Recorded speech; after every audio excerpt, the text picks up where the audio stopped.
karo Begawan Durna. Lho, biyen wani saiki wani, Mbah. Ora ana alame Bagong kok wedi karo Begawan Durna iki kapan? Kula tak takon. Hah? Sampeyan ya wis kelingan nek kula niku mesti wani karo sampeyan. Lah kok tak takon lho kok arep wani karo Begawan Durna. Bagong niku ora wedi karo sapa-sapa, Mbah. Patokan kula niku anggere bener sing tak belani wong tuwa kula, aja kok sampeyan dewa mudhone Bagong ora gigih. Hah? Aja kok ming Durna. Ha sampeyan niku kudu meh titele pendhita kondang manyor-manyor ra ning Ngastina. Ha to? Sampeyan niku upama gambare diumbulke ra tau iso mbukak, kalah terus. Ha kok sampeyan ajeng nantang karo Bagong. Saiki ngene. Sampeyan butuhke pusaka telu, aku ya butuhke pusaka telu. Digawe sayembara. Lho, sayembara apa?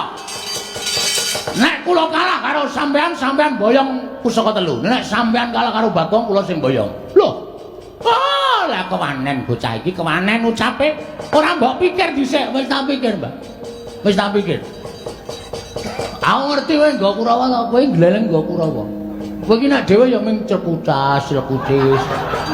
Ora ndek kewanen apa-apa, ning gandeng kowe nggo Kurawa, Dursasana, Kartomama, Surtayu, Surni, Sinden ngono iki. Kowe mesti gleleng. Kowe mesti kaya yak-yak ora. Ning Islam apa ki? Sasuwene urip Bagong iki ndilalah kok ora wedi karo Kurawa. Ayo kruyun. Kruyun. Bagong aja gawe dak-dakan ning pasulayan. Sampeyan meneng mboten? Kene ana sing ngisru-ngisru leh kula nesu, ora nyawang sapa-sapa. Amuk kabeh. Nganggo tata krama ora? Nganggo.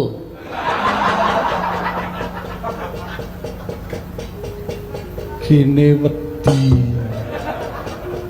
Kono gedhe. Keserong nganggo akik lendodok. Wah. Lali ra tak copot. Lho nek ngono kok wani karo Begawan Durna, sentawel dene apamu? Ayo metu jaba. Lho, kok wong tua kok ora mikir to. Carane ta. Nek ora aja tak ndak. Rugi. Goblok ora. Aku ora guneman karo kowe sing ora ana. Nek panjenengan kewanane metu to, Pak? Ayo, metu njaba. Tanding karo Begawan Durna. Nuwun sewu sinuwun boten kula miwiti ajanging pasulayan. Ning gandeng Bagong pun ditantang. Nanti papane wong neter kadedayan. Nang alun-alun negara Ngamarta temtoke kowe aku sing tekane pati. Wah, pendhita tak ingkel-ingkel gane ati.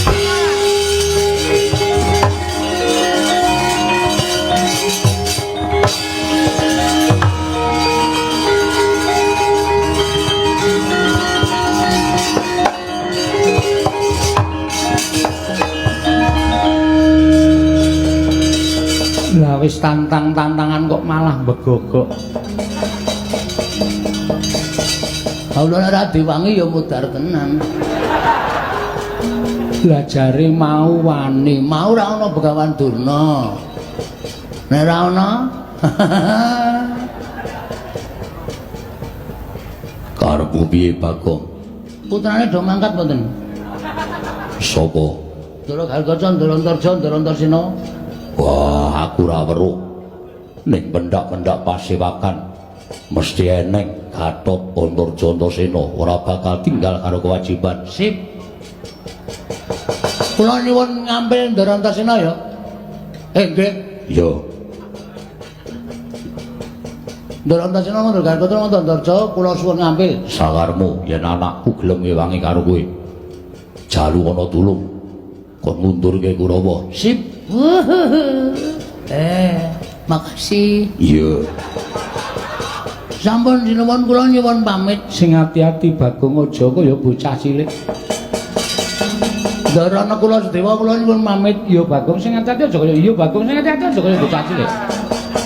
Dara Werkudara kula nyuwun pamit. Ya Bagong sing ati-ati aja kaya bocah cilik. Matur nuwun lho pun paring ngambil kang putra. Jroning ati kula ora ikhlas nek pusaka telu aja boyong kali Begawan Durna niku kula ora ikhlas lahir batin. Yo, wis mongso Baronga. Nggih, nyun pamit. Sing ati-ati aja kaya bocah cilik. Nggih. Sampun sinuwun. Iya ya Bagong aja kaya bocah cilik Panakawan. Nun nggih. Nek mboten ngoten ya ora rampung-rampung perkarane Durna niku mung arep gawe maksiat. Durna niku mung arep gawe kisruh negara Ngamarta. Kula sing ajeng nambaki. Iya Bagong mongso Baronga. Nun nggih, nyun pamit sinuwun. Iya sing ati-ati.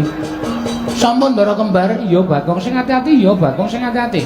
Ndara Kedara nyun pamit. Yo Bagong Nyun ngambil Kang Putra. yo sono. Tak paringi ngambil. Nggih, ngoten mawon nggih mungkin ndak selak kewengen malah ora prayoga kedadiane merga niki gawat tenan. Iya.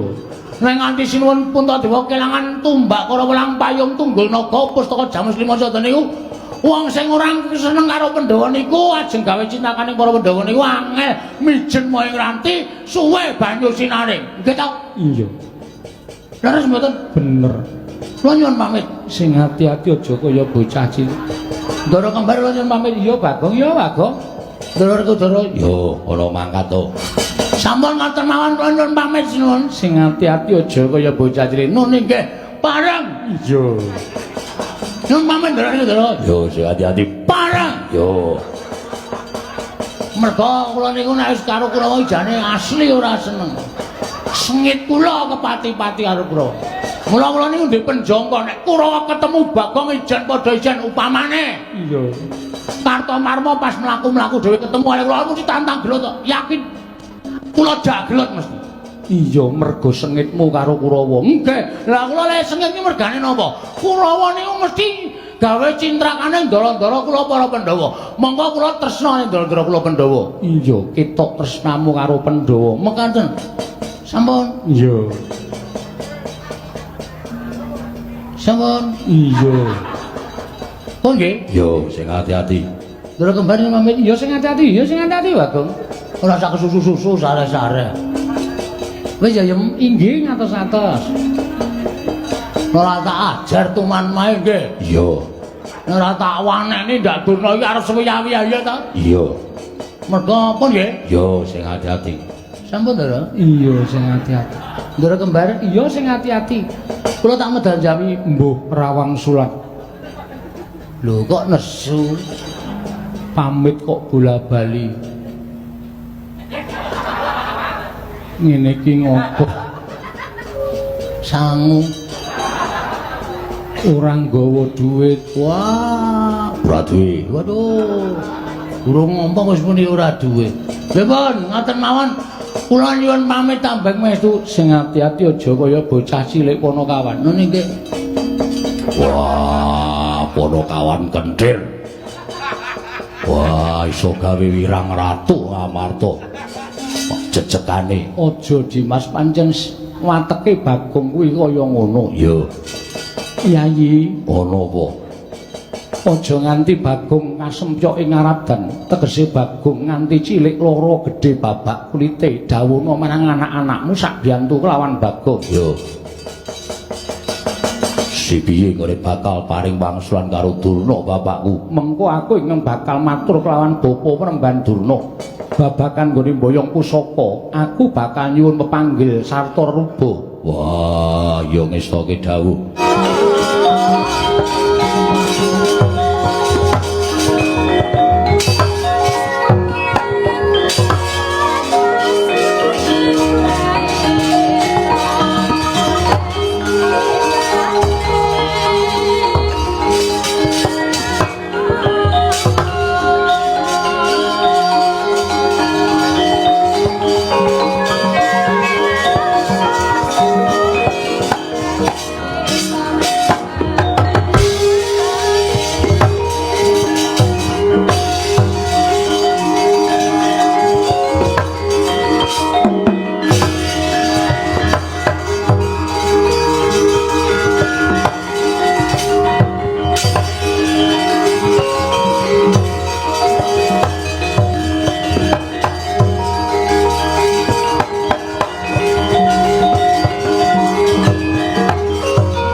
Ora lidok ujare wong daplok.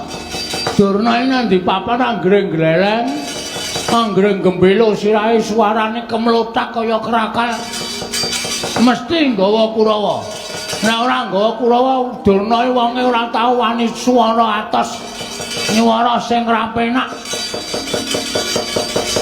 Kurawa dampyak goleki aku. Aku ki pinter ndelik wong aku iki copet kok. Dadi bingung ora kaya kebingungan goleki aku. Ning suwe mesti kecekel iki. Ndara Werkudara tak suwuni pambiyantu Den Kang Putra kon belani kula nggih. Ha kok bubar pasewakan kok Werkudarane ra ngetok pancen wedhus tenan. Piyayi nek ora iso digugu. Seprene kok ora ana kemliure Ndara Antasena Ndara Gatotkaca. Nek aku nandingi Kurawa Ijen yakin mesti kalah. Wong Kurawa ki wong licik. Kurawa ki wong akal ukile wis ketok. Mesti nek mungsuh ijen-ijen kalah karo aku terus ngeroyo, wanine ngeroyo. Lah nek dikeroyo ya kalah. Nek ora aku cekak-ceket goleki Ndara Antasena Ndara Gatotkaca, Ndara Antarja takon belani aku selak kecekel Kurawa modar. Nek ora goleki Ndara pun suwe. Ayo sawetara. Kok ora dehem ora watuk. Ora lara kon watuk. Pun ngertos lek kula omong. Wis. Terus keputusane? Keputusan sapa? Keputusan sampean belani kula mboten? Gong. Nun. Aku kuwi tau tate tok udan. Nggih. Aku tau tate tok mong. Dek cilik biyen ning aku ora kelingan. Ning kowe tau tate momong aku, Gareng ya momong aku, Petruk ya momong aku. Semono uga aku Gaguk. Aku kelingan jaman dijedi ning Kawah Candra di muka. Biyen aku capet-capet ketok ana Panakawan sing nunggu aku ning pinggiring kawah. Aku kula nika. Ha Petruk iki wedi karo panas. Gareng iki karo Kawah Candra di muka di kula sing nunggu sampean. Kowe Nggih. ngaturke panuwun. Sami-sami. Sampeyan tegese utang nyawa kali kula. Mestine ngono. Yen nganti kowe kena genining Candra di muka, mesti kowe tekaning pati. Mula aku ngaturke panuwun dene kowe arep gelem nunggu nalika aku dijedi. Nggih. Nggih. Terus iki mau Kanjeng Rama paring dawuh. Rama sapa? Rama Werkudara. Ngendika pripun? Kowe arep diajar Kurawa. Nggih. Pancen nika pun do mangkat. Wonten sing gawa glugu, wonten sing gawa sekop. Ajeng mala kali kula. Terus sampean aku didhawuhi Kanjeng Rama Kyai Jodipati kon ngewangi karo kowe. Oke. Ha iki sing arep kok mendorong ta ki piye iki? Aku ya kon ngewangi gong aja kuwatir. Nah. Pon, nek sampean niat ngewangi kula, maju, gempur Kurawa. Ning nek aku sing maju kok kira-kira ngisini-sini. Apike ngene, Gong. Pripun? Aku ngewangi ning kowe maju wong methoke Kurawa. Yo gelut wae yo. Kowe karo aku senggel. Lho. Kok malah nesu? Nesu. Wong ngewangi kok malah kula kon maju. Kowe nek lara tak tambani, nek mati tak uripke. Aja kuwatir. Mangkat to. Yakin? Yakin. Serius? Iya. Nganggo apa le nambani? Banyu sungetku iki. Ki nek diperes metu banyune. Nek nggo nambani wong lara iso mari, nggo nguripke wong mati sing durung winanci iso kelakon. Wah, kene ndek kutil lampu. Kutil dengkulmu plocot kuwi. Iki pusaka padhake kutil lho. Kula tak maju, Aku sing tansah memanuki lakumu aja kuwatir. Nek meng Kurawa ora bakal menang karo kowe. Yen kowe tak tambani kowe tak uripke. Kowe diantem ngrasake lara, nek lara babak metu gedhe tak tambani langsung mari. mbok sampean buka apotek mawon. Hus. Kok malah kon buka apotek ora? Aku entuk tambaha mujarab kaya ngono kok. Wis mangkato, Bagong pangkato. Yen pancen kowe engko kerepotan, aku ngelabung saka Dirgantara. Wah, iki arep gleleng ya. Nggih, nun pangestu nggih. Yo sing ati-ati. Ning ampun dados saking kula lho. Ora. Terus sampean ajeng temu ndi? Mengke ketok Kurawa. Aku ambles bumi. Nah, iki pertanyaan meneh iki. Terus kowe nek ambles bumi terus aku lek ngundang sampean pripun? Aja kuwatir, kowe ngejluk lemah ping 3, aku metu. Mosok ping 3 metu. Iya. Anu sampean bola-bali ra tau metu. Aja sembrono, mangkat to. Ketundha Kurawa nyun mengestu sing ati-ati aja kaya bocah cilik.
Cuma ngawur-awur wurahan tengarane ngajurit gong makuru gongso tetekaya butulo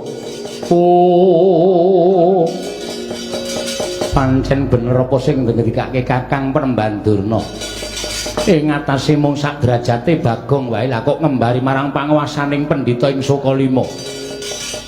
Iki kaya patih senggune. Iya, Bagong. Lho, ora basa karo aku. Basa ya gelut ora ya jotosan. Ora usah nganggo basa-basa nang kene iki nang alun-alun. Monggo aku mau nantang karo Begawan Durna sing ketok patih senggune sak kurawane jelas kowe mbelani Begawan Durna. Pancen kepara nyata. Rasah kowe ana omong sing tanpa guna. Kowe po kartos lebar kuwi sing maju. Karto marmo atus lebar dengkulmu mlocot. Heeh, karto marmo sing maju. Kowe aku ya wani, Kartomarma aku ya turah wani. Aja kemeng Kartomarma ijen. Kerubuten sak Kurawa ora bakal tak tinggal loncat. Lah serep nyawamu. Ora serep ora dadi maling. Ayo. Kowe apa aku sing tekaning pati? Wani karo Kurawa. Sing tak wedeni apamu? Mo Kartomarma wonten timbalan. Kowe iso mateni Bagong cilik iso mbondo tangane ngrincung sikile. Nampa bebungah saka Kakang Prembandurna. Bagong, kowe ngalah. Ngalah piye? Ora iso kon ngalah. Cepeleke ora. Aku kalah nek wis tekaning pati, ngatang-ngatang dadi batang. Wis sipate Bagong ngono kuwi. Kowe wae mo sing ngalah. Lho. Kowe bali kowe mane remuk sirahmu kowe. Lho.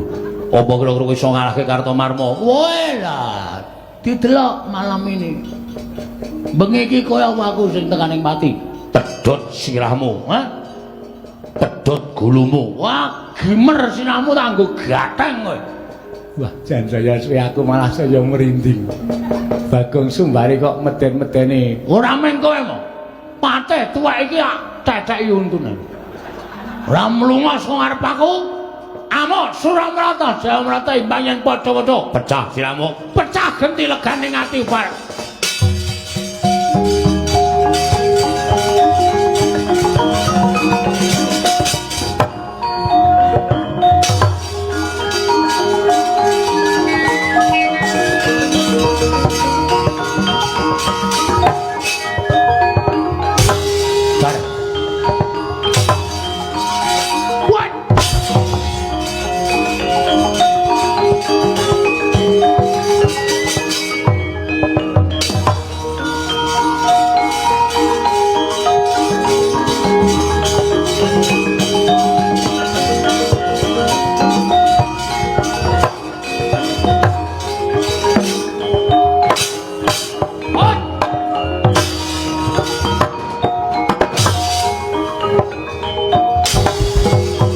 Semah tak petok.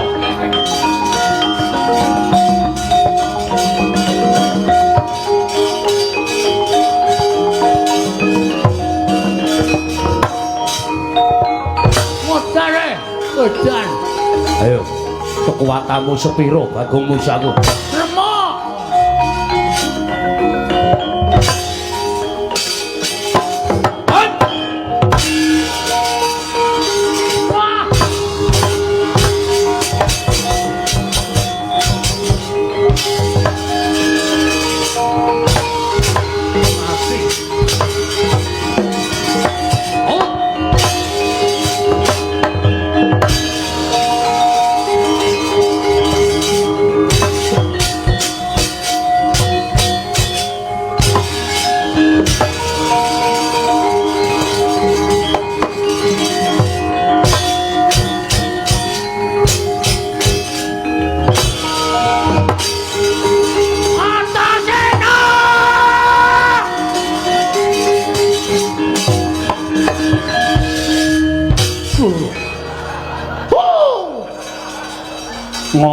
ngapa?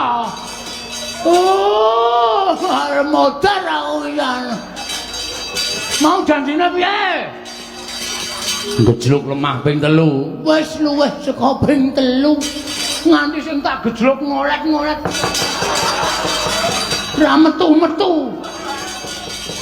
Ya sing gedhe pangapuramu kurang seru, Gong. Wah, ngene ngene iki aku enggak main aku. Enggak main piye? Wis ora nggo perang-perangan. Aki senugro ki nglocop bathuke iki.